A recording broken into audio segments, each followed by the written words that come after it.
It'll soon be lights, camera, action in Fayette County as an independent Hollywood film company will set up camp for 8 weeks to recreate the bloody Matewan massacre that happened during the 20s. The film, which will star veteran actor James Earl Jones, isn't slated to begin shooting until the beginning of next month.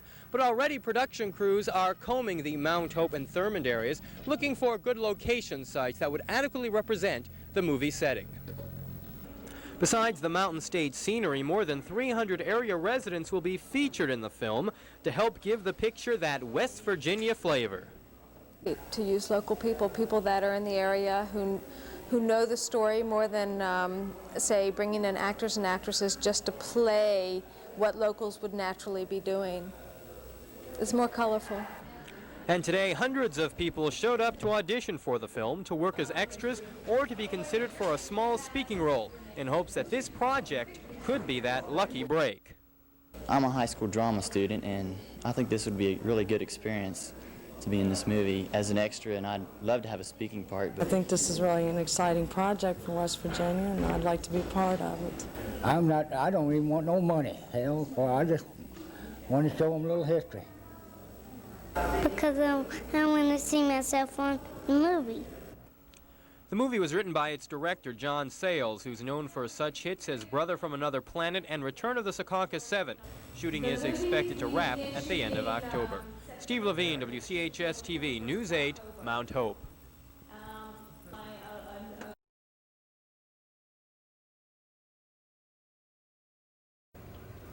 It may not have been Grauman's Chinese Theater, but nearly 800 people packed up Beckley Cinema to see the West Virginia premiere of Matewan, a film which was shot last summer in parts of Raleigh and Fayette County.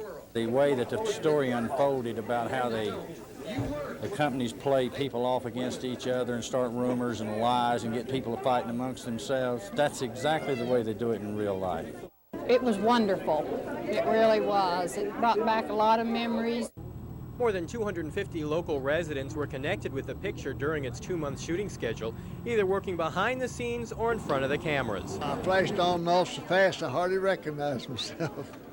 What went through your mind when you saw yourself the first time? My, that's an old-looking woman. No. That's exactly what I thought. That's what I was supposed to be, though. Writer-director John Sayles also attended the private screening to see old friends. The independent filmmaker says using local residents helped give the film a true Mountain State flavor. It was good for the actors who didn't live around here, who came from Louisville or New York or wherever, just to not only hear the accent, but get to know people like the people they were playing. But also just for all of us to feel like the movie had some authenticity to it. The film, which stars veteran actor James Earl Jones, is based on the 1920s Mingo County coal miner rebellion and has been getting excellent reviews from critics around the country. The movie's already been screened at several international competitions, including the Cannes Film Festival in Monaco. We here in Charleston get our first peek at Matewan next month at the West Virginia Film Festival. Steve Levine, WCHS-TV News 8, Raleigh County.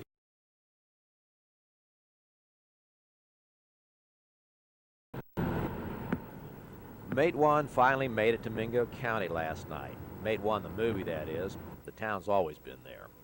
But a special arrangement had to be made by radio station WHJC to get the fictional account of the 1920 Southern West Virginia coal mine wars brought to the site of the real Matewan massacre. Matewan doesn't have a movie theater, so Williamson was as close as movie viewers could get to the real site of the Matewan trouble. The movie was filmed in Thurmond, West Virginia, because it still has a 1920s look. According to historical accounts, 9 to 13 people were killed in a gun battle between coal company detectives and miners and local officials. The movie takes a pro-union stance in a county where labor trouble in the coal fields is anything but history. Now they got you fighting white against colored, native against foreign, holler against holler. When you know there ain't but two sides of this world, them that work and them that don't. You work, they don't.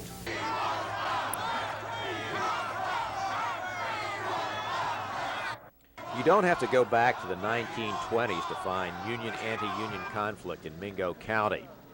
The United Mine Workers Union sees the movie as a warning that corporate America is still attacking the American worker. No, I don't think things have changed a whole lot. You know, perhaps there was some fact, some fiction in the movie, but I think the truth was portrayed of corporate greed. I think we've experienced the same thing in recent years even. The movie Matewan is fiction, but the account of the massacre came close to the truth for a man who was there. I was right in the middle of that thing that day, but I was running along with one of those detectives that was there. I think I outrun him. I run about 2.5 miles up on the creek there.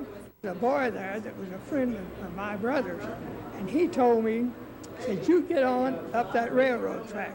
Said, there's going to be some trouble. And right then is when the shooting started. And I started running. I was just about 17 or 18 years old. The 85-year-old disagrees with Reed that management still wants to force workers into a lower standard of living, but both found the movie good entertainment. That seemed to be the general reaction of the estimated 400 people who turned out to watch it in this southern West Virginia town. Last night there was really only one complaint heard about this movie in Mingo County. That complaint was that the movie wasn't really filmed in Matewan. Bob Aaron, WCHS-TV, News 8, Williamson.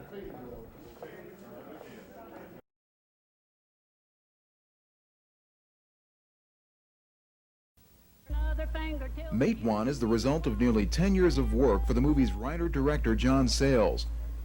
The story of the 1920 Matewan massacre was filmed in historic Thurman, West Virginia. Sayles says the atmosphere of the town lent itself to what he was trying to reproduce on film. There's not that much up that wasn't around 1920. Most of the buildings there are from that era, and so all we had to do was really put some facades over things that had some gaps in them and do a little painting and cover over one or two things. Sayles and the movie's co-producer Maggie Renzi worked closely with the Department of Culture and History, studying wardrobes and architecture unique to that time period. Feedback from the town's residents helped also. Local people were especially helpful to the art department, who had to get all the clothes and furniture and equipment and dress the rooms and those kind of things.